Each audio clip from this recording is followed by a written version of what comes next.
안녕하십니까? 잘 지내셨어요? 하나님께서 우리 강동수 목사님과 김순자 목사님 가정에 금요일인가요? 둘째 딸을 주셔서 감사합니다. 그래서 김순자 목사님은 지금 병원에 있어요. 동영상으로 메시지 예배에 참여하고 있습니다. 영상통화로. 오늘 말씀 제목은 자기를 부인하고 자기 십자가를 지고 나를 따르라입니다. 요절은 마태복음 16장 24절입니다. 24절을 함께 읽겠습니다. 시작. 예수께서 제자들에게 이르시되 누구든지 나를 따라오려거든 자기를 부인하고 자기 십자가를 지고 나를 따를 것이니라. 기도하겠습니다. 오늘 오신 주님, 저희가 성부, 성자, 성령, 삼위 하나님께 예배해 드릴 수 있는 은혜와 특권을 주셔서 감사합니다. 저희 마음에 하나님을 기쁘시게 하고자 하는 간절한 소원, 열망을 주시었고 또 주님께서 우리를 긍휼히 여기셔서 우리의 많은 죄악을 용서하여 주시고 우리에게 생명의 말씀을 풍성히 공급해 주셔서 하나님의 말씀에 생명과 힘과 은혜를 덧입고 한 주를 승리할 수 있도록 도와주셨기를 기도합니다. 예수님의 이름으로 기도하였습니다. 아멘. 오늘 말씀은 우리가 무엇을 믿어야 하는가, 우리의 믿음의 내용, 또 우리 신앙의 내용, 믿음, 신앙 같은 말인데 우리가 무엇을 믿어야 하는가, 우리의 신앙의 내용에 대해서, 그리고 신앙을 고백한 그리스도인은 어떤 삶을 살아야 하는가에 대해서 말씀합니다. 그러니까 오늘 말씀을 통해서 신앙을 고백한 그리스도인으로서 우리의 믿음과 또 우리의 삶이 어떠해야 하는가 배울 수 있기를 기도합니다. 그러니까 우리가 무엇을 믿어야 하고 또 무엇을 고백하고 어떻게 살아야 하는가 배우기를 바랍니다. 제1장 바리새인과 사두개인들의 누룩을 주의하라. 1절에서 12절, 16장 1절에서 12절 말씀입니다. 16장 1절입니다. 바리새인과 사두개인들이 와서 예수님을 시험하여 하늘로부터 오는 표적 보이기를 청했습니다. 여기서 하늘로부터 오는 표적은 오직 하나님만이 하실 수 있는 그런 특별한 표적을 가리킵니다. 그런데 예수님은 이미 하늘로부터 오는 표적을 이미 많이 보여주셨어요. 예를 들어서 말 못하는 사람이 말하게 하고, 또 장애인이 온전하게 하고, 다리 저는 사람이 걷게 하셨습니다. 15장 31절을 보면 또 맹인의 눈을 뜨게 하시고 나병 환자를 깨끗하게 하셨고 오병이어로 5,000명을 배불리 먹이셨습니다. 예수님은 또 죽은 사람을 다시 살리셨습니다. 그러니까 하늘로부터 오는 표적을 많이 이미 보여주신 것이죠. 예수님께서 이렇게 이미 하늘로부터 오는 많은 표적을 이미 보여주셨음에도 불구하고 바리새인과 사두개인들이 예수님께 와서 또 표적을 구하는 것은 표적을 보고 예수님을 믿고자 하는 것이 아니라 예수님을 시험하기 위해서였습니다. 예수님을 믿고자 하면 이미 예수님께서 보여주신 많은 표적들로 이미 충분했습니다. 그러나 그들은 믿고자 하는 마음이 없었어요. 계속해서 예수님을 시험하고자 했어요. 예수님은 이러한 그들의 의도를 잘 아시고 말씀합니다. 2, 3절을 보십시오. 너희가 저녁에 하늘이 붉으면 날이 좋겠다 하고 아침에 하늘이 붉고 흐리면 오늘은 날이 굳겠다 하나니 너희가 날씨는 분별할 줄 알면서 시대의 표적은 분별할 수 없느냐. 악하고 음란한 세대가 표적을 구하나 요나의 표적 밖에는 보여줄 표적이 없느니라 하시고 그들을 떠나가시니라. 여기서 시대의 표적이란 예수님께서 행하신 여러 표적을 가리킵니다. 바리새인과 사두개인들은 하늘의 구름 상태를 보고 날씨를 예측하는 것은 아주 잘했습니다. 우리도 그렇죠. 우리도 아침에 구름이 잔뜩 가득하면은 야, 오늘 날씨가 안 좋고 오늘 비가 올 것 같다. 아니면 하늘이 파라면 어때요? 오늘 참 날씨 좋다. 그렇게 예측하잖아요. 바리새인과 사두개인들이 그러했어요. 그러나 예수님께서 행하신 그 많은 표적을 보고도 예수님이 하나님의 메시아, 하나님이 보내신 메시아이심을 분별하지는 못했습니다. 그러니까 맹인이 눈을 뜨게 하고, 나병 환자가 깨끗게 하고, 죽은 자를 다시 살리시고, 오병이어 5,000명을 배불리 먹이시고, 예수님 행하신 이런 일들을 보면 이분이야말로 하나님이 보내신 메시아이시구나, 이렇게 분별을 해야 하는데 그렇게 하지 못했다는 거예요. 그러면 그 이유가 뭘까요? 표적이 부족해서일까요? 물론 그렇지 않죠. 예수님은 굉장히 많은 표적들을 행하셨어요. 4절을 보십시오. 그 이유를 말씀합니다. 이는 그들이 분별하지 못하는 것은 그들이 악하고 음란한 세대였기 때문이었습니다. 그들은 악하여 예수님께서 행하신 많은 표적을 보고도 고의적으로 예수님을 그리스도로 믿지 않았습니다. 그러니까 마음이 악하니까 마음이 악한 자는 아무리 많은 표적을 보여줘도 고의적으로 예수님을 그리스도로 믿지 않습니다. 그러니까 마음이 악해서 고의적으로 믿지 않고 거부하는 것은 방법이 없는 거예요. 표적을 많이 보여주셨고 자연스럽게 믿을 수 있는데도 불구하고 마음이 완악하고 악하기 때문에 고의적으로 믿고 싶지 않은 거죠. 거부했어요. 그러므로 예수님께서 행하신 많은 표적들을 보고도 예수님을 믿지 않는 것은 그가 마음이 악하기 때문입니다. 그들은 또 영적으로 음란했어요. 곧 하나님 한 분만을 마음에 두지 않고 세상 권력과 쾌락과 물질이라는 우상에 마음을 빼앗겼어요. 그게 이제 영적 음란이죠. 그래서 그들은 예수님께서 행하신 시대의 표적들을 보고도 예수님을 믿지 않았습니다. 예수님은 이러한 그들에게 요나의 표적 외에는 더 이상 보여줄 표적이 없다고 말씀합니다. 여기서 요나의 표적은 예수님께서 요나가 뱃속에 있다가 사흘 만에 나온 것처럼 예수님께서 우리 죄를 위해 십자가에서 죽으시고 사흘 만에 다시 살아나시는 것을 가리킵니다. 오늘날도 오늘 본문의 이 바리새인과 사두개인들과 같이 예수님께서 행하신 많은 표적들을 보고도 믿지 않으면서 하늘로부터 오는 표적을 구하는 사람들이 있어요. 예수님은 이런 사람들을 가리켜서 뭐라고 할까요? 악하고 음란하다고 말씀합니다. 그러므로 이러한 사람들은 표적이 부족해서가 아니라 자신의 마음의 그 악함과 음란을 영적 음란이겠죠?를 회개하고 예수님의 말씀과 또 예수님께서 행하신 많은 일들, 또 오늘날 예수님께서 우리에게 행하신 여러 많은 일들, 성경에 기록된 일들과 우리 가운데 행하신 일들과 또 예수님께서 기도에 응답하신 것들을 통해서 예수님을 믿어야 합니다. 5, 6절을 보십시오. 제자들이 건너편으로 갈 때 떡 가져가기를 잊었습니다. 그때 예수님께서 명령하셨습니다. 삼가 바리새인과 사두개인들의 누룩을 주의하라. 삼가 주의하라는 것은 조심하라 그리고 경계하라는 겁니다. 12절을 보면 바리새인과 사두개인들의 누룩을 주의하라는 것은 떡의 누룩이 아니라 바리새인과 사두개인들의 교훈을 삼가라는 것이었습니다. 그러나 제자들은 예수님의 말씀을 깨닫지 못하고 예수님께서 떡의 누룩에 관해서 말씀하신 것으로 잘못 생각하고 떡 가져오지 않은 것에 대해서 서로 의논했습니다. 예수님은 8절에서 이러한 제자들의 믿음 없음을 책망하셨습니다. 믿음이 작은 자들아 어찌 떡이 없음으로 서로 논의하느냐. 제자들이 예수님께 대한 믿음이 없었을 때 믿음이 없으니까 어떻게 먹고 살지?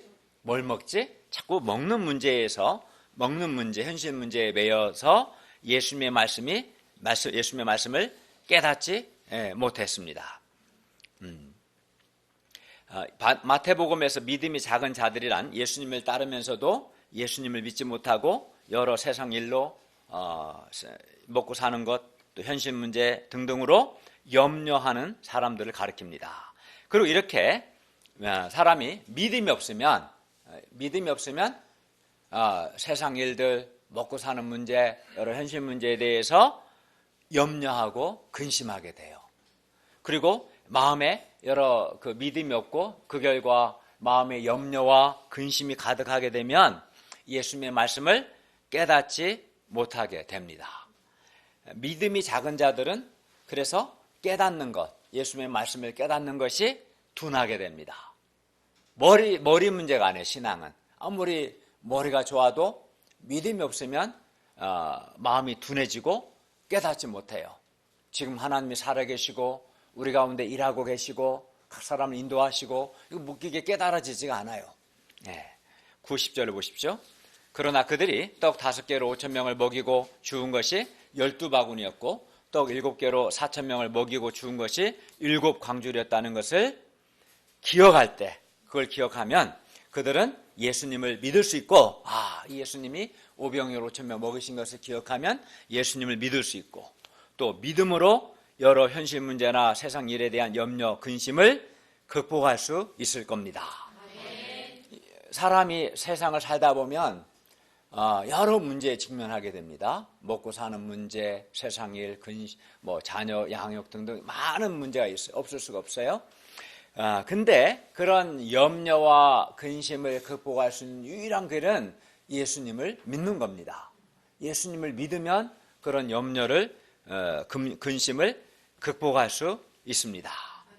근데 이 예수님을 믿으려면, 그러려면은 우리가 예수님께서 지금까지 하신 일들을 기억해야 돼요. 예수님께서 행하신 예수님의 말씀, 예수님 행하신 여러 일들, 또 예수님이 해주신 기도의 응답들을 자꾸 기억을 하면 마음에 믿음이 생겨요. 그래서 작은 믿음이 큰 믿음이 됩니다. 믿음이 생기면 염려를 극복할 수 있어요.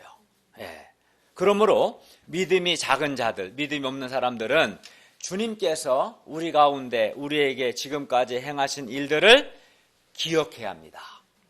기억하는 것이 아주 중요해요. 그래서 어떻게 보면 교회라는 것은 기억 공동체라고도 표현하기도 하고요. 오늘 예배를 드리는 것 역시 우리가 기억하기 위해서 모인 거예요. 모여서 말씀을 듣고 기억하는 거죠. 기억을 해야 믿음을 가질 수 있고, 믿음을 가져야 여러 현실 문제에 대한 염려, 근심을 극복할 수 있고, 그래야 마음이 둔해지지 않고 말씀도 잘 깨닫게 되는 겁니다. 기억하는 것이 중요하다는 것을 또 기억하기를 바랍니다. 11, 12절을 보십시오. 제자들은 예수님의 말씀을 듣고서야 예수님의 말씀이 떡의 누룩이 아니요 바리새인과 사두개인들의 교훈을 삼가라고 말씀하신 것을 깨달았습니다. 그러면 바리새인과 사두개인들의 누룩, 즉 그들의 교훈은 구체적으로 무엇을 말할까요? 여기서 바리새인들과 사두개인들의 누룩은 많은 표적을 보고도 고의적으로 예수님을 믿지 않는 그들의 불신앙적 태도를 가리킵니다. 제자들은 바리새인과 사두개인들의 이러한 불신앙적인 태도, 그러니까 많은 표적을 보고도 믿지 않는 그런 불신앙적인 태도를 주의해야 합니다. 표적을 보고도 예수님을 믿지 않고 회개하지 않는, 이건 아주 굉장히 불신앙적인 거죠. 불신앙적 이런 태도를 제자들은 경계해야 합니다. 이는 예수님의 명령이며 경고입니다. 오늘 우리도 바리새인과 사두개인들의 누룩을 주의합니다. 우리가 이들의 누룩을 주의하지 않으면 어떻게 될까요? 나도 모르게 서서히 우리가 이러한 자들의 악 영향, 나쁜 영향을 받을 수 있습니다. 누룩을 주의하지 않으면 우리가 주의하지 않으면 끝나는 게 아니라 우리가 그들의 영향을, 나쁜 영향, 악영향을 받을 수 있습니다. 실제로 어떤 사람은 예수님으로부터 은혜를 받고 또 복을 받고 또 기도의 응답을 받았습니다. 그러므로 그는 마땅히 예수님이 하나님이심을 믿어야 했습니다. 그렇죠? 예수님의 은혜를 받고 복을 받고 도움을 받고 기도의 응답을 받았다면 예수님이 살아계신 하나님이시구나 믿어야 했습니다. 그는 예수님께 대해서 예수님과 그의 말씀에 대해서 믿음과 순종으로 반응을 해야 마땅했습니다. 또 그에게 그리하여 주님께 대한 또 감사 회개가 있어야 했습니다. 그러나 그는 오늘 본문의 바리새인과 사두개인들과 같이 예수님의 많은 은혜와 도움과 복과 기도의 응답을 받고도 예수님을 믿지 않았습니다. 회개하지 않습니다. 순종하지 않습니다. 예수님께 대해 이러한 불신앙적인 태도를 가지고 예수님께 또 다른 표적, 또 다른 은혜, 또 다른 기도의 응답을 또 구합니다. 이렇게 바리새인과 사두개인들과 같은 자들은 예수님께서 이미 주신 은혜, 이미 주신 복, 이미 주신 도우심, 이미 주신 여러 기도의 응답들을 경험하고도 마음이 약해서 고의적으로 믿지 않습니다. 그리고는 예수님께 또 다른 표적, 또 다른 응답을 구합니다. 우리는 이런 사람들이 되지 않도록 주의해야 합니다. 이것이 오늘 본문이 말씀하는 바리새인과 사두개인들의 누룩입니다. 이는 예수님의 명령이며 또한 경고입니다. 우리가 바리새인과 사두개인들의 이러한 불신앙적인 태도를 버리지 아니하면 우리는 결코 믿음의 사람이 될 수 없습니다. 결코 믿음이 자라지 않습니다. 결코 살아계신 하나님의 믿음의 역사를 경험할 수 없습니다. 우리가 예수님의 말씀과 예수님께서 우리에게 지금까지 나에게 행하신 많은 일들을 보고 기억하고 예수님께 대한 믿음과 순종, 회개와 감사로 반응할 수 있기를 간절히 기도합니다. 그래야 할 때 믿음이 자라게 됩니다. 그러나 주님의 은혜와 도우심을 받고도 그것에 믿음과 순종으로 회개와 감사로 반응하지 않고 또 다른 표적만을 구하고 또 다른 은혜만을 구하는 자는 바리새인과 사두개인들 같이 마음이 약한 자들입니다. 그런 태도를 가지고는 결탄코 믿음의 역사를 내가 경험할 수 없고 쓰임받을 수 없습니다. 그래서 우리는 먼저는 주님께서 이날 이때까지 우리에게 베푸신 그 은혜들을 기억하고 먼저 회개와 감사로 믿음과 순종으로 반응할 수 있기를 바랍니다. 제2장, 예수님은 그리스도시요 살아계신 하나님의 아들이십니다. 13절에서 20절 말씀입니다. 13절을 보십시오. 예수님께서 가이사랴 빌립보 지방에 이르러 제자들에게 물으셨습니다. 사람들이 인자를 누구라 하느냐? 여기서 인자는 물론 예수님을 가리킵니다. 이 질문은 예수님이 누구신가를 묻는 질문입니다. 이 질문은 사람들이 나를 누구라 하느냐? 한 이 질문은 인류 역사상 가장 중요한 질문입니다. 왜냐하면 이 질문에 대한 정확한 답을 알고 고백하느냐 하지 않느냐에 따라서 저주와 복, 죽음과 영생이 진노와 사랑이 달라지기 때문에 그렇습니다. 굉장히 중요한 질문입니다. 이 질문에 모든 인류는 이 질문에 대답할 수 있어야 합니다. 올바르게 반응할 수 있어야 합니다. 이 질문은 오늘 여기 있는 우리에게도 매우 중요한 인류 역사상 가장 중요한 질문입니다. 예수님이 누구신가? 사람들이 인자를 나를 누구라 하느냐? 이렇게 질문하신 예수님은 사람들이 예수님이 누구신가를 정확히 알고 정확히 믿기를 원하셨습니다. 왜냐하면 예수님을 정확히 알고 정확히 믿어야 그 사람이 구원을 얻고 영생을 얻기 때문입니다. 우리가 공부하는 성경에는 많은 사건들과 내용들이 나옵니다. 그런데 이 모든 것을 기록한 가장 중요한 목적 역시 우리가 예수님을 정확하게 알고 올바르게 믿고 영생, 생명을 얻도록 하기 위한 겁니다. 그래서 요한복음 20장 30절 31절을 말씀합니다. 예수께서 제자들 앞에서 이 책에 기록되지 아니한 다른 표적도 많이 행하셨으나 오직 이것을 기록하면 너희로 예수께서 하나님의 아들 그리스도이심을 믿게 하려 함이요 또 너희로 믿고 그 이름을 힘입어 생명을 얻게 하려 함이라. 우리가 이렇게 날마다 매주 성경을 공부하고 예배를 드리고 하는 목적도 예수님이 과연 누구신가를 정확하게 알고 바르게 믿고 바르게 고백하고 그 예수님을 따름으로써 구원과 생명을 얻도록 하기 위해서인 겁니다. 그러나 사람들은 안타깝게도 예수님이 누구신가 정확하게 알지 못했습니다. 제자들이 대답합니다. 14절 보십시오. 더러는 세례 요한, 더러는 엘리야, 어떤 이는 예레미야나 선지자 중에 하나라고 합니다. 그러나 이는 예수님이 원하시는 대답이 아니었습니다. 예수님께서 이제는 제자들에게 물으셨습니다. 15절을 보십시오. 너희는, 즉 제자들이죠. 너희는 나를 누구라 하느냐. 예수님은 예수님께 대한 제자들의 생각을 알고 싶어 하셨습니다. 그래서 시몬 베드로가 제자들을 대표해서 대답합니다. 16절을 보십시오. 16절은 굉장히 중요한 말씀입니다. 다 같이 한번 읽어볼까요? 시작. 시몬 베드로가 대답하여 이르되 주는 그리스도시요 살아계신 하나님의 아들이십니다. 예, 주는 그리스도시요 살아계신 하나님의 아들이십니다. 여기서 주라는 말은 주님 할 때 그런 주가 아니고 헬라어로 수, 영어로 유 그런 말이에요. 즉 당신은 이란 말입니다. 그러니까 베드로 당신은 그리스도시요 살아계신 하나님의 아들이십니다. 입니다. 그리고 이 베드로의 대답은 예수님이 누구이신가에 대한 정확한 대답이었습니다. 예수님 당신은 그리스도이시고 살아계신 하나님의 아들이십니다. 이것이 예수님의 정체성이며 정확한 모습입니다. 그러면 예수님이 그리스도이시다. 베드로는 예수님 당신은 You are Christ. 당신은 그리스도이시고 살아계신 하나님의 아들이시다 했는데 그러면 예수님이 그리스도이시다는 것의 의미가 뭘까요?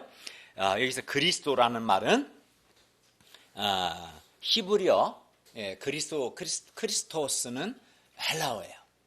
우리 말로는 음역을 해서 그리스도라고 했는데 이 말은 히브리어 메시아를 헬라어로 번역한 것인데 같은가요? 그러니까 헬라어 그리스도나 히브리어 메시아는 같은 단어예요. 번역을 한 거예요. 근데 헬라어 메시아, 즉 히브리어 메시아, 헬라어 그리스도라는 말은 하나님이 약속하시고 하나님이 보내신 하나님의 구원자라는 의미입니다. 우리말로 번역하면 하나님이 약속하시고 하나님 보내신 구원자를 가리켜서 그리스도, 즉 메시아라고 부르는 것이죠. 그리고 하나님은 우상과는 달리, 우상을 사람들이 만들었잖아요. 우상과는 달리 하나님은 지금 예배드린 이 시간에도 지금 살아계시며 예수님은 이 살아계신 하나님의 아들이십니다. 그리고 예수님이 하나님의 아들이라는 말은 예수님이 바로 성자 하나님이시다라는 말입니다. 이해가죠? 네. 하나님의 아들이라는 말은 예수님 당신이 살아계신 하나님이십니다라는 고백입니다. 하나님께서는 범죄한, 우리 창세기 3장을 보면 범죄한 인간에게 구원자, 곧 그리스도를, 메시아를 보내주시겠다고 약속하셨어요. 그리고 때가 되자 하나님은 세상에 예수님을 그리스도로 보내셨습니다. 예수님은 하나님께서 우리에게 범죄한 인간들에게 보내신 하나님의 그리스도이십니다. 우리가 예수님은 그리스도시요 살아계신 하나님의 아들이십니다 라고 우리의 신앙을, 우리의 믿음을 고백하는데 이 신앙 고백에는 다음과 같은 매우 중요한 의미들이 있습니다. 그러니까 예수님 당신은 그리스도이시고 살아계신 하나님의 아들이십니다 라는 이 믿음과 이 믿음의 고백이 왜 이렇게 중요한가, 인류 역사상 왜 이게 가장 중요한 질문이며 대답인가를 우리가 알아야 돼요. 이거 간단한 게 아닙니다. 이 고백을 해야 구원을 받고 이 고백을 해야 세례도 받는 거예요, 사실은. 그러니까 예수님 당신은 그리스도이시고 살아계신 하나님의 아들이십니다 라는 이 고백에는 여러 의미가 담겨 있어요. 즉 이런 의미가 있어요. 예를 들어서 예수님이 그리스도라는 것은 예수님 당신은 우리를 죄와 죽음에서 구원하시는 우리의 구원자이십니다 라는 의미가 있습니다. 예수님 당신은 나를 죄와 죽음에서 구원하시는 나의 구원자이십니다. 또 뿐만 아니라 그리스도시요 살아계신 하나님의 아들이신 예수님은 어둠 가운데 있는 사람들에게 빛을 주시고 또 죽음 가운데 있는 사람에게는 생명을 주시는 분이십니다. 그게 구원이겠죠. 또 예수님은 또 무기력 가운데 있는 사람에게는 생명력을 주시고 허무와 무의미 가운데 있는 사람에게는 절대적인 존재의 의미와 목적이 되어주시는 그런 의미에서 예수님 당신은 그리스도 나의 구원자이십니다 라는 의미입니다. 예수님은 또 열등감 가운데 있는 사람에게는 자존감이 되어주십니다. 열등감 있는 사람에게 자존감을 주는 것이 구원이겠죠. 예수님이 그리스도란 말은 이런 여러 의미에서 어둠에서 나를 구원하여 빛의 세계로, 죽음에서 나를 건져내서 생명으로, 그런 의미의 나의 구원자이시고, 또 예수님을 참 하나님이시며 하나님의 그리스도로 믿는 사람은 또 어떤 의미가 있냐면, 예수님 나의 구원자이시기 때문에 이런 이걸 믿고 고백하는 사람은 저주를 받지 않고 하나님의 복을 받으며 죽음에서 생명으로 옮겨집니다. 그러니까 이 믿음의 고백이 중요하죠. 예수님 당신은 그리스도시요 살아계신 하나님의 아들이십니다. 이 믿음을, 이거를 믿고 고백하는 사람은 더 이상 저주를 받지 않고 하나님의 복을 받습니다. 또 예수님을 그리스도 살아계신 하나님의 아들로 믿는 사람은 죄에 대한 하나님의 진노를 더 이상 받지 않고 도리어 하나님의 사랑을 받습니다. 그러므로 우리가 예수님은 그리스도요 살아계신 하나님의 아들이십니다 라고 우리가 믿고 진실하게 고백하는 것이 아주 중요합니다. 왜냐하면 이런 믿음과 이 고백이 있어야 죄와 죽음에서 구원을 받고, 저주가 아닌 복을 받고, 진노가 아닌 사랑을 받고, 어둠이 아닌 빛의 인생을 살게 되기 때문에 그렇습니다. 우리가 예수님을 믿는다는 것은 예수님을 하나님께서 약속하시고 보내신 하나님의 그리스도, 즉 하나님이 나에게 보내신 그리스도, 즉 나의 구원자요 예수님을 나의 하나님으로 믿고 받아들이는 것을 의미합니다.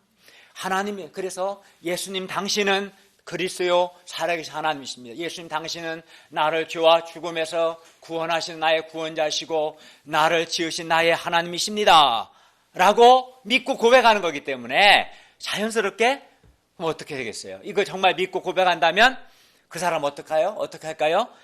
하나님이신 예수님의 인도를 받고, 이 예수님의 보호를 받고, 예수님의 사랑을 받고, 나의 구원자요 나의 하나님이신 예수님을 자연스럽게 당연히 따르고 그 예수님을 하나님으로 경배하는 삶을 살겠습니다 라는 결단의 의미가 있는 것, 이 고백에는. 그렇지 않겠어요? 네. 실제 삶에서 왕 되신 예수님의 다스림을 받고 예수님을 충성하겠다는 그런 결단이기도 합니다. 그렇죠. 예수님 당신은 나를 죄와 죽음에서 건져내시는 나의 유일한 그리스도 구원자이시고 살아계신 하나님이십니다 라고 정말 믿는다면 그 사람은 이 왕이신 예수님의 다스림을 받고 이 예수님을 따르고 이 예수님을 경배하는 삶을 자연스럽게 살려고 할 것입니다. 이것이 예수님은 그리스도시요 살아계신 하나님의 아들이십니다라는 고백의 의미입니다. 그리고 이 신앙 고백은 구원의 기초요 신앙생활의 출발점입니다. 그러므로 우리는 반드시 예수님께 대한 이러한 개인적인 신앙 고백이 있어야 합니다. 예수님 당신은 나의 그리스도이시고 나의 하나님이십니다 라는 이 고백이 반드시 있어야 합니다. 베드로의 신앙 고백을 들으시고 예수님은 말씀하셨습니다. 17절을 다 함께 읽겠습니다. 시작.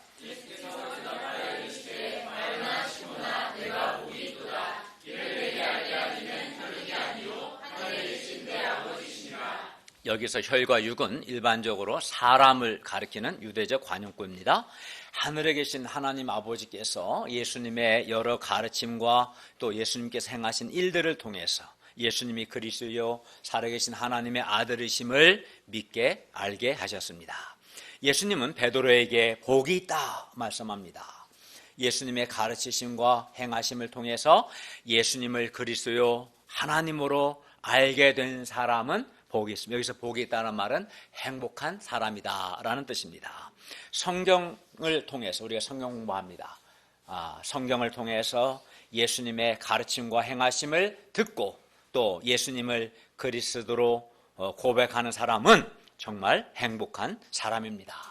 왜 행복한 사람입니까? 왜냐하면 예수님을 하나님의 아들이요 하나님의 그리스도로 믿는 자는 더 이상 이 정말 예수님이 그리스도요 살아계신 하나님의 아들이심을 정말 믿는 사람은 이제 더 이상 죄의 정죄를 받지 않고 죄 용서, 죄 사함을 받으며 이제는 죽음의 저주가 아닌 영생의 복을 받기 때문입니다. 예수님을 그리스도요 살아계신 하나님의 아들로 믿고 고백하는 사람은 더 이상 진노가 아닌 하나님의 사랑을 받고요, 더 이상 저주가 아닌 하나님의 자녀로서 복을 누리기 때문입니다. 그래서 이 예수님은 나의 그리스도, 나의 하나님이십니다. 이 고백, 이 믿음과 고백은 그래서 매우 중요합니다. 이 믿음과 고백이 있는 사람은 어둠이 아닌 빛의 인생을 살게 되고 예수님의 통치를 받음으로 그는 날마다 영생의 기쁨을 누리게 됩니다. 그래서 예수님을 나의 그리스도요 살아계신 하나님의 아들로 진실하게 믿고 고백하는 것은 매우 매우 중요합니다. 가장 중요합니다. 18절을 다 함께 읽겠습니다. 시작.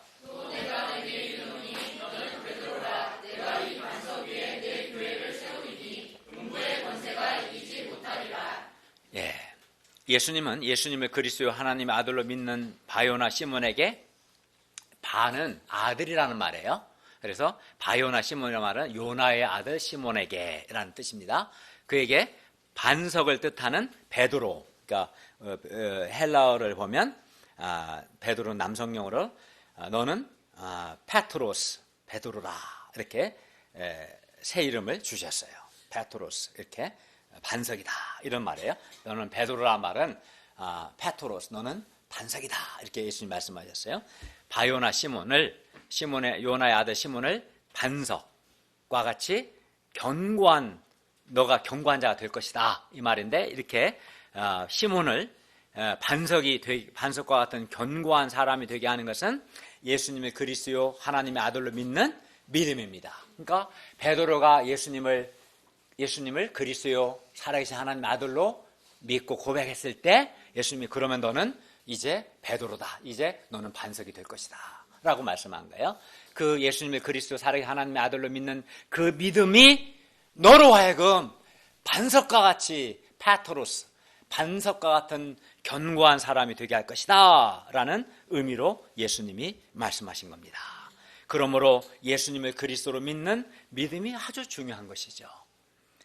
예수님은 이 반석 위에 내 교회를 세운다 말씀하셨는데, 헬라어를 보면 앞에 너는 베드로 할 때도 그 다 명사예요. 그냥 남성 명사도 너는 페트로스, 너는 반석이다. 그리고 이 반석 위에 할 때는 여성 명사를 썼어요. 페트라라는. 우리말은 뭐 반석, 남성, 여성 성 구분이 없지만 헬라어는 한 명사 하나에 남성, 여성, 중성 성 구분이 있고 관사도 다 달라요. 근데 어쨌든 반석을 뜻하는 페트로스라는 말은 명사로 쓰이고 페트라는 여성으로 쓰였는데, 이 반석 위에 내 교회를 세울 때 할 때는 여성용으로 되어 있어요. 그래서 일반적으로 앞에 반석 베드로와 뒤에 반석을 구분해서 이 반석 위에 할 때 이 반석은 베드로의 신앙 고백으로 이해합니다. 그러니까 앞에는 너는 베드로라, 너는 반석이다 할 때는 베드로가 반석과 같은 사람이 될 거다 이런 의미로 말씀하셨고, 뒤에서 이 반석 위에 할 때 반석은 베드로의 방금 한 신앙 고백을 의미합니다. 그런데 베드로는 또 아까 예수님이 너희들 나를 누구라 하느냐 제자들에게 물으셨고, 이 제자들을 대표해서 베드로가 대답했기 때문에 이 신앙 고백은 베드로 개인만의 신앙 고백이 아니라 12제자, 12사도를 대표한 고백이 신앙 고백으로 보는 겁니다. 그리고 이 신앙 고백은 물론 예수님을 그리스도 살아계신 하나님의 아들로 믿는 것을 말합니다. 예수님은 제자들의 이 신앙 고백 위에 예수님의 교회를 세웁니다. 그래서 이 교회는 예수님의 교회입니다. 교회의 주인은 예수님이십니다. 그리고 교회는 건물이 아니라 예수님을 그리스도 살아계신 하나님의 아들로 고백한 사람들의 공동체입니다. 우리가 예수님을 그리스도 살아계신 하나님의 아들로 지금 믿고 고백한 우리가 예배를 드리는 이 순간에 교회가 발생하는 거예요. 교회는 고정된 게 아니에요. 이 건물도 아니고 그냥 이건 예배당의 건물이에요. 이게 교회일 수는 없어요. 예수님을 그리스도 살아계신 하나님의 아들로 믿는 사람들이 이렇게 예배할 때 교회가 발생하는 거고, 그들이 모여서 예배 후에 은혜를 나눌 때 그때 그 장소에 교회가 발생하고 거기에 주님이 함께 하시고, 모여서 함께 말씀을 공부할 때 교회가 발생하고 주님이 함께 하시고, 같이 모여서 소감을 나눌 때 그때 그게 바로 교회고 주님이 그 교회와 함께 하십니다. 예. 그리고 이 교회는 음부의 권세가 이기지 못합니다. 음부의 권세는 죽음의 권세고 어둠의 권세, 여기서 음부의 권세는 죽음의 권세, 어둠의 권세, 사탄의 권세를 가리켜요. 예수님의 교회는 음란하고 죄 많은 세상 가운데 있는 거룩한 공동체입니다. 이 교회는 끊임없이 세상의 도전, 악의 도전을 받습니다. 음부의 권세는, 마귀의 권세, 이 죽음의 권세는 교회를 무너뜨리기 위해서 수단 방법을 가리지 않습니다. 외부적인 공격으로, 때로는 내부적인 갈등과 내분으로 교회를 무너뜨리려고 합니다. 그러나 예수님은 분명히 말씀합니다. 내가 이 반석 위에 내 교회를 세우리니 음부의 권세가 이기지 못하리라. 교회가 예수님은 그리스도요 살아계신 하나님의 아들이시다는 믿음을 굳게 붙드는 한 음부의 권세가, 마귀가 결코 교회를 이기지 못합니다. 그러니까 우리 각 개개인이 예수님 당신은 나의 그리스도요 살아계신 하나님의 아들이십니다라는 그 믿음을 갖고 고백할 때 저주에서 복으로, 죽음에서 생명으로 옮겨질 뿐만 아니라 그 믿음을 지키는 사람이 견고한, 무너지지 않는 견고한 사람이 될 것입니다. 19절을 다 함께 읽겠습니다. 시작. 내가 전국 열쇠를 내게 주리니 내가 땅에서 무엇이든지 되면 하늘에서도 매일 것이요 내가 땅에서 무엇이든지 풀면 하늘에서도 풀리리라. 예수님은 베드로와 제자들에게 천국 열쇠를 선포하셨습니다. 우리 교회는 그냥 번호키를 쓰지만 옛날에는 다 열쇠 하나씩 카피해서 줬었거든요. 요즘은 이 번호키가 편해서, 어쨌든 열쇠는 문을 열고 닫는 기능을 하죠. 그래서 천국 열쇠는 베드로 개인이 가진 권세라기보다는 교회가 가진 권세입니다. 그리고 매다와 풀다라는 표현은 랍비들이 매는 걸, 매다 풀다 할 때, 일단은 풀다 하는 것은 허용된 것을 가리키는 표현이고요. 매는 것은 묶는 거잖아요. 허용되지 않는 것을 가리키는 전문 용어예요. 그리고 여기서 천국 열쇠니까 여기서는 근데 여기서, 그리고 여기서 천국 열쇠가 여기서는 일단은 천국 문을 열고 닫는 그런 권한뿐만 아니라 매고 푸는 일과도, 매고 푼다고 주에서 말씀하셨기 때문에 이 천국 열쇠는 매고 푸는 일과도 관련이 있습니다. 그래서 여기서 천국 열쇠는 복음, 예수 그리스도의 복음을 전함으로 사람들을 천국으로 인도하는 권한뿐만 아니라 권징, 교회 안에 이루어지는 권징을 포함해서 교회의 중요한 결정을 할 수 있는 그 권한을 가리킵니다.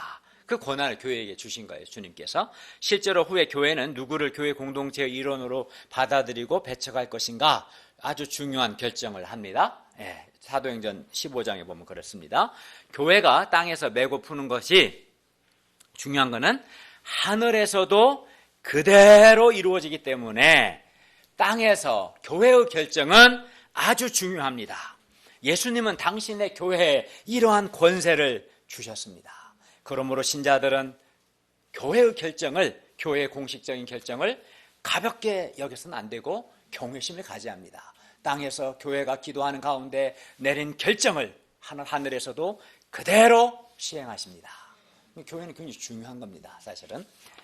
제3장 누구든지 나를 따라오려거든 21절에서 28절 말씀입니다. 21절 보십시오. 이때로부터 예수님께서는 자기가 예루살렘에 올라가 장로들과 대제사장들과 서기관들에게 많은 고난을 받고 죽임을 당하고 제3일에 살아나야 할 것을 제자들에게 비로소 나타내셨습니다. 죄인들을 죄와 죽음에서 구원하시기 위해서 그리스도는 이 죄인들을 대신하여 고난받고 죽으시고 제3일에 살아나야 합니다. 왜냐하면 이것이 그리스도께서 죄인들을 대신하여 고난받고 죽임당하고 제3일 만에 살아나는 것만이 그리스도께서 죄인들을 죄와 죽음에서 구원하시는 유일한 방법이기 때문입니다.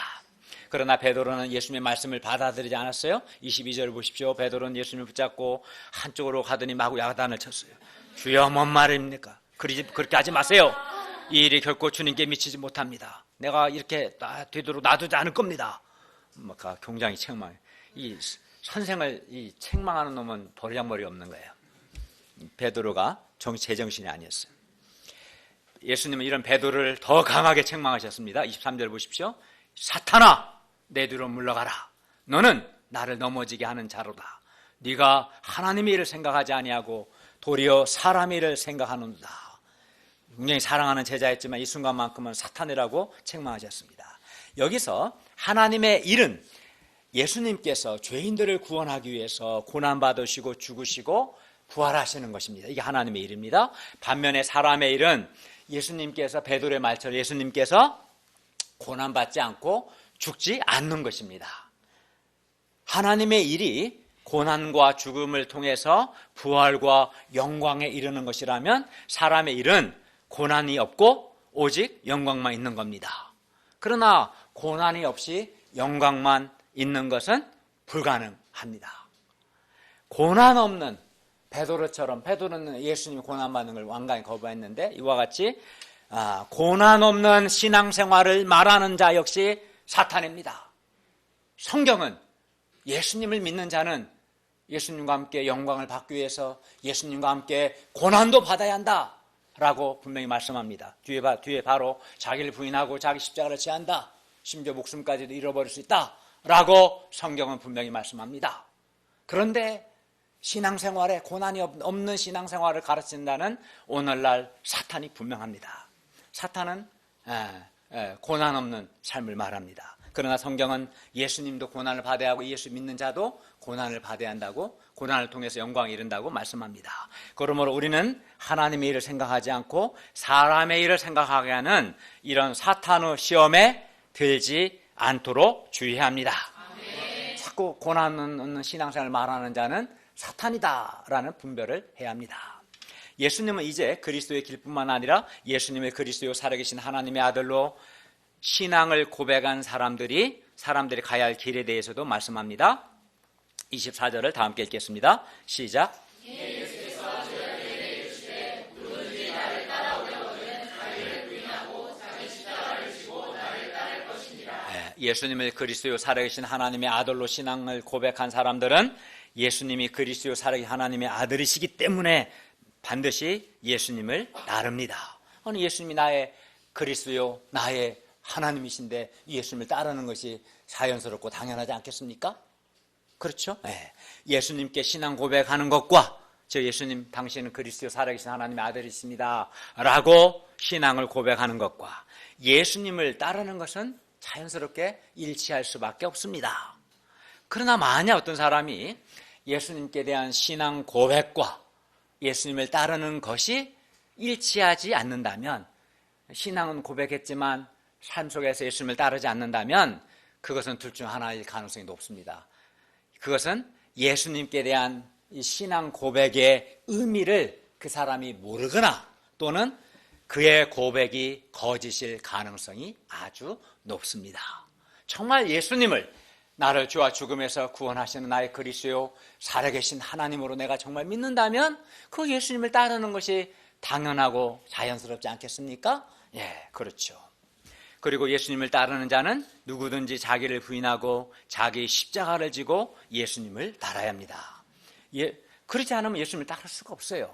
베드로같이 자기 사람 일을 자꾸 생각하고 자기 생각을 꺾지 않으면 어떻게 예수님을 따르겠습니까?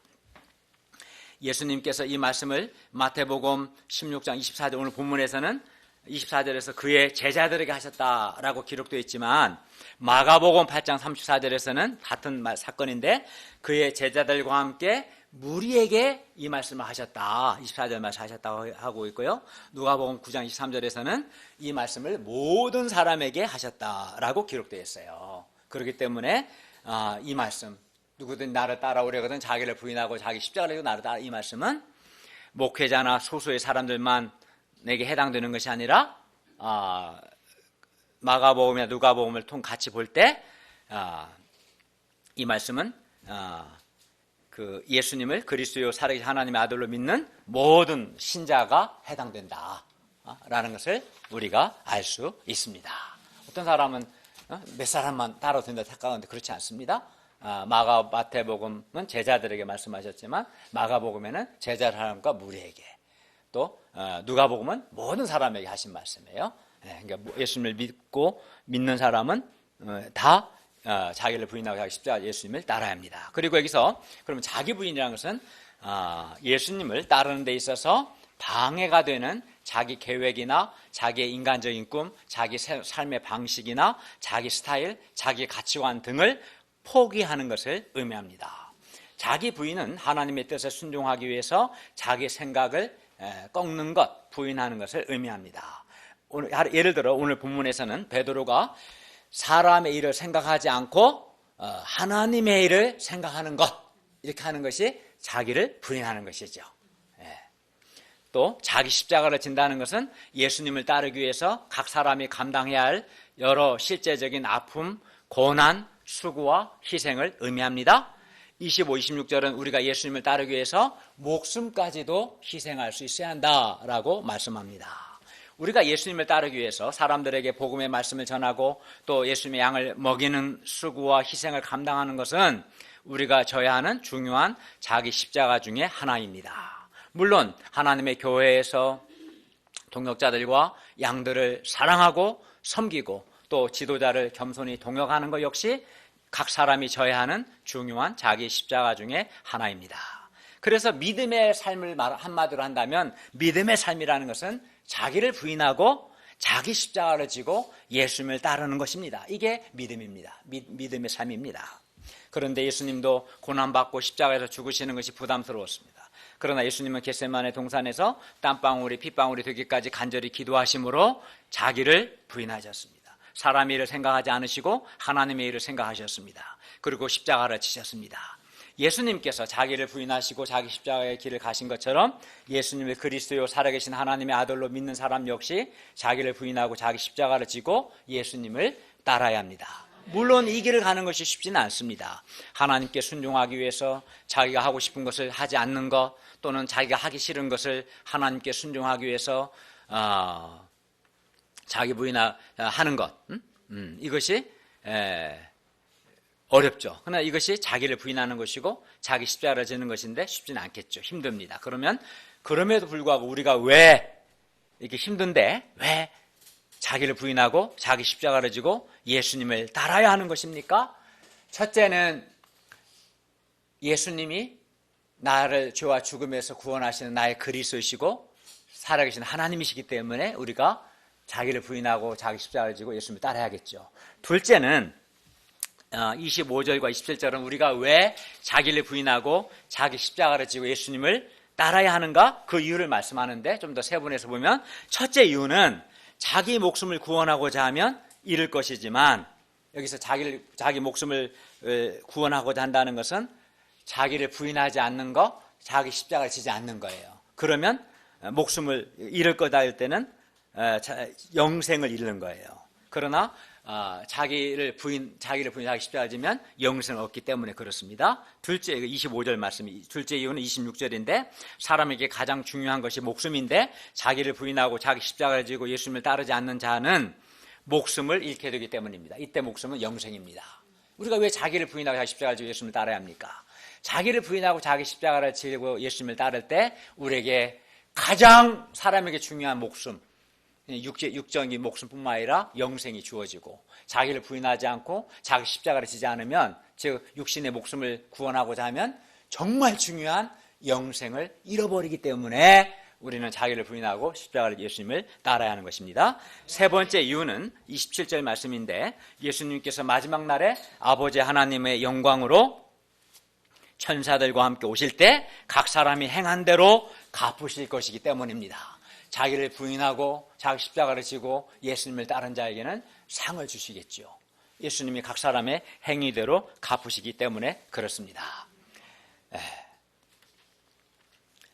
그리고 갚는다는 것은 심판하거나 구원한다는 것인데 그 사람이 어떻게 살았느냐에 따라 심판도 하시고 구원도 하십니다. 그러므로 우리는 자기를 부인하고 자기 십자가를 지고 예수님을 따라야 합니다. 결론입니다. 예수님은 그리스도시요 살아계신 하나님의 아들이십니다. 라는 이 믿음, 이 신앙과 이 믿음의 고백은 아주 중요함을 배웠어요. 왜 중요한가? 이걸 믿고 고백할 때 죄를 용서받고 영생을 얻고 빛의 인생을 살고 하나님의 사랑을 받고 자녀의 복을 누리게 되는 영생의 기쁨을 누리게 되기 때문에 그렇다는 것을 배웠습니다. 그러면 우리가 예수님은 그리스도시요 살아계신 하나님의 아들이십니다 라는 이 신앙을 고백하고 이 신앙 고백의 기초에서 자기를 부인하고 자기 십자가를 지고 예수님을 따를 수 있기를 간절히 기도합니다. 기도하겠습니다. 은혜로우신 주님, 오늘 말씀을 통해서 우리에게 예수님이 우리를 죄와 죽음에서 구원하시는 하나님이 보내신 하나님의 그리스도이시고 예수님 자신이 살아계신 하나님이심을 가르쳐 주셔서 감사합니다. 이것을 믿고 고백하는 자에게 죄 용서와 영생과 또 하나님의 복과 또 사랑을 넘치게 부어주시고 그의 인생을 복주심을 감사합니다. 우리가 이거를 믿고 정말 진실하게 믿고 고백하고 예수님을 자기를 부인하고 자기 십자가를 지고 따르는 삶을 힘써 살 수 있도록 도와주시옵소서. 예수님의 이름으로 기도하였습니다. 아멘.